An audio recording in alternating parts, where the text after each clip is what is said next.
Yun, what's up mga kapar? Isang napakagandang gabi sa inyong lahat. So for today's videos mga kapar is kunin natin yung yung resistant ng motor mga kapar. So submersible ito mga kapar, no? So tingnan mga kapar. Diba? Isang maliit na submersible pump. Yun. So, okay, let's go mga kapar. Kunin natin.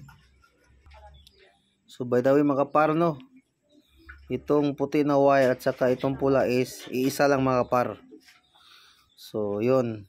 So ang ating kunin na kuan mga kapar, itong puti at saka itim, puti at saka pula. Okay. So ito na po yung mga kapar, no. So sinaksak na natin mga kapar sa puting wire yung test prod natin. So ito po yung tester natin mga kaparo. So habotis. Okay. So unahin natin sa mga kapar, itong pula. Puti at saka pula. Tingnan natin yung resistance niya.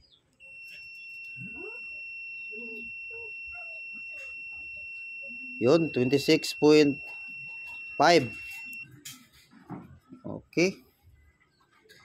Kumbaga ito yung starting mga kapar, kasi ang taas ng resistance. So itong mighty mga kapar, tingnan natin. Ito. Yun, 11.1. Okay, 11.2. So ibig sabihin mga kapar is may pa siya. So may resistance pa mga kapar. So yung naman kapar, yung line to ground tayo mga kapar. So tingnan natin, line to ground. Pag tumunog ito mga kapar, ibig sabihin grounded itong motor mga kapar. Okay?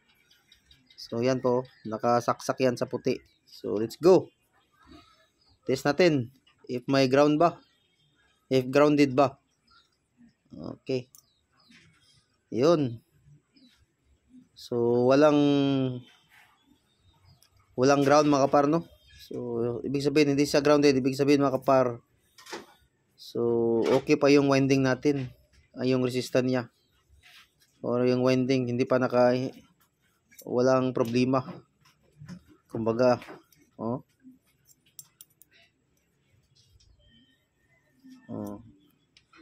so which is goods pa ito mga kapar, no. Yung natin, itong submersible pump na ito. So yun na po mga kapar, no. So ibig sabihin walang ground. Yan. Okay. So which is goods patong submersible pump na ito mga kapar. So yun lang mga kapar, no. So by the way, shout out dyan sa mga electrician, industrial at saka rewinder. Yung mga rewinder dyan, shout out sa inyo lahat. So ingat kayo palagi. God bless.